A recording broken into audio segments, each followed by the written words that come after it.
Hello, this is Krista with Krista Matheny Massage and Intuitive Services, and I am here to talk about building confidence by meeting your spirit guide. We're going to be just basically going into the concepts of spiritual guides and how they help you on your journey to really gain a surety and confidence as to where you're going. Because, if you know what your purpose is in this world, or you at least trust those who help you on your path, it just kind of helps everything fall into place and to just trust the universe for helping us out. We're going to launch right into it. If you would like a little extra ammo to really get this information in here, I would encourage that you download the writable PDF. The link is at the bottom of this video in the description, and we can get started. So, what are spiritual guides? Spirit guides are our personal helpers to aid in delivering information from source. It's also known as oneness. It's also known as God, where you feel just connected to everything and everyone. And their purpose is to help guide you on your soul's path. They can come in corporeal or non-corporeal forms. Like an example of corporeal is that a spirit guide can come in the form of a family member, for example, or a pet, or a classmate, or a coworker, a tree even, and non-corporeal is not embodied. So that can be a voice in your head, just kind of a sense of knowing. The non-corporeal variety tend to have a lot more spiritual information to deliver to you. They have a very particular set of jobs, specialized jobs, to help you out. The non-corporeal relationships are just as important as the ones that you encounter in the physical. By building awareness around these relationships and to source, where we're all connected, it will help you grow and flourish. So one way that you can really make sure that you're ready to go for guidance is to make sure that your energetic anatomy is up and rolling and intact. So here is some examples of our spiritual anatomy. Everybody has these, whether or not they have their own limbs or physical limbs, I should say. So basically, a lot of information comes from source through the top of the head. It's also known as the yang vortex. Travels through the chakra system right here, which are basically, these are vortices of energy that are just like the encyclopedia of you. They contain all the spiritual, physical, mental, and emotional information that you've carried with you in your life and all your past lives. Here is the auric field, which is, it's kind of like your energetic spacesuit, and it's also a way that you advertise your purpose in this world. And there's also something known as a yin vortex coming from below. So as above, so below. Source enters our bodies kind of through all this stuff put together. So if they're a little like messy, like if there is interference in the way, that can really affect your messages from source and from your guides. So one great way is to work on clearing up these and all of that. I am going to have a video coming up shortly where it is going to have all this, how to work with this in kind of one shot. And there's many ways to work on them individually as well, which I totally recommend. But making sure your energetic anatomy is solid is a great way to make sure that you're really open up to guidance and really allowing that to come in. Why do we need guides? They provide a direct connection to source. They also provide different perspectives of source information. So when you're with source, with God, with oneness, everything's put together there. But when you move into this world, it's more of a dualistic world. things can be misunderstood, are interpreted in different ways, essentially. So guides can really help, just provide different perspectives, different angles, different encouragement than you would, come up with on your own. Oftentimes, they have a greater spiritual remembrance of previous lives and how to use that in your aid. So kind of like when we come in, we do remember a lot of our like past lives in kind of a real body sense, but it's not like, oh yeah, my last life I was like, Joan of Arc and, went and did, conquered this and saved all these people and all that. And, that's useful because who wants to have all of those memories and all that information when you're trying to like be in the present, so we kind of erase when we come back in, to, gain the next piece of the lesson that we're here to gain. And our guides remember a lot more of what they did because they're using those particular skills that they've developed in their previous lives to help us move forward.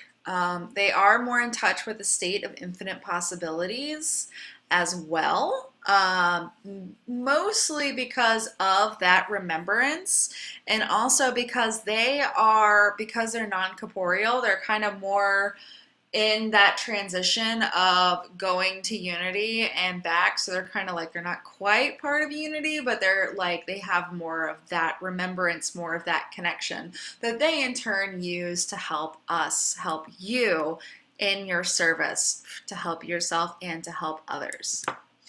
Now, guides are literally everywhere. They're in our hearts, they're in our fields, they're in the nature around us.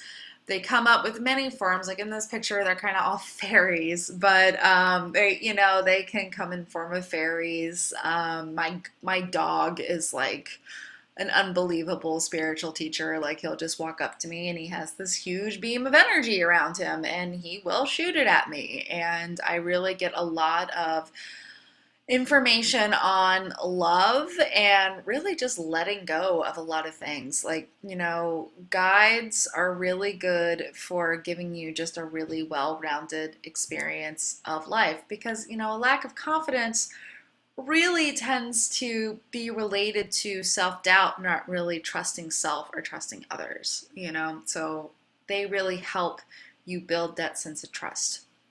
And how does guidance help you with confidence and manifestation? It's because they still remember and they can direct you, to move in the directions that you need to move. It's kind of like you literally have like a crew working 24/7 to help you, achieve your purpose here, what you signed up for when you came back down, essentially. They are also good at finding how to make sure your needs are met and how to navigate the vast spiritual universe to help you find and absorb the spiritual information that you need to manifest in the real world. So essentially, when we come back down here, we made agreements, or we're working on a large project or a string of large projects. And so this is kind of like your project management team. And, they have all this information from all these previous lives and all this, like, all these jobs and all the stuff that you need to do. Like, if you're like, what, I really need to, like, make money to, like, manifest, this project that I am doing to help somebody in my neighborhood, well, you do have a guide for that. Like you do have someone with the information that you need. And usually, when you need them, they'll pop on your shoulder and they'll start whispering things. We may not necessarily always hear them, or we do, or we just kind of brush it off like, that's not logical, or, but I mean, it's quite important. They are more aware of the bigger picture and they are committed to your happiness in the programs that can prevent you from needing and enjoying it. So what I mean by programs is like just kind of the belief systems that may have been handed to you by your family or by the society that kind of just essentially say that you're not good enough or you're not connected to your authentic self or you need to be this way in order to be successful and all that kind of thing. they are able to provide those different perspectives, those different, frequencies and angles to help you really remember why you're here, and they just kind of block all that gunk out. It's just like, who needs it? You don't. The way that guides can speak to you there's four biggies. There's the kinesthetic variety, so that's like a feel. That's mostly how my guides talk to me. So like, when like the other day I was like going into the grocery store and I just kind of got this big feeling of don't go in there. And I'm like, all right, so I didn't go in there. Came back later, turned out all the registers were down. Like there was some like technological issue going on in there and it backed a bunch of stuff up. So I would have been in there forever. Sometimes I don't always know why like they tell me to do something, but I just trust it, and I just go with it. It can also be auditory, like actual voices, like in your head, kind of a permissible schizophrenia, if you will. This is really useful in like meditations or if you're trying to get more information on something. Sometimes they don't always get back to you right away. It could be even a day, sometimes a week, sometimes longer until you get like the answer that you're like asking or looking for. But voices are another way that they can present themselves. There's mental, so there's just a sense of knowing something. Like I know that person is a very beautiful person that is here to help me, and so like you can just like trust like like that gut sense, so to speak. Like I know it in my gut that this is the direction that I need to go. Guides are really good for helping out with that. Also visual, so it's kind of like a permissible hallucination, so to speak. You can hallucinate or imagine your guide's form, or what your next steps are going to be to manifest what you need to manifest. They can give you pictures of what you need, or what the future looks like for you and all that kind of stuff. And you know what? There's actually tons of other ways that, you can ask your guides to prevent information. And you know what I would encourage is that you continue to ask them to show you in different ways in order to expand your energetic abilities. Because the more you can move into this kinesthetic, auditory, mental, or visual, people tend to be strong in about two of these, but if you can be strong in like all four or even more than that, it's also a really good way of just becoming more sensitive and really walking into your psychic self. Guides love open-ended questions. So that could be for like, what are my next steps? I need to make a decision on this. What do I need to do? Like that kind of thing. It gives them more flexibility and really lets source give you the information in the best way. Like if you do ask for something in a particular way, it'll come to you. Now, will it necessarily be the best form? Not always, so this way, it's just a really, really good idea to, just kind of allow them to work for you, and that will just continue to allow you to open up your horizons, open up your awarenesses, and move from there. So your homework, if you choose to accept it, is to start asking open-ended questions to yourself.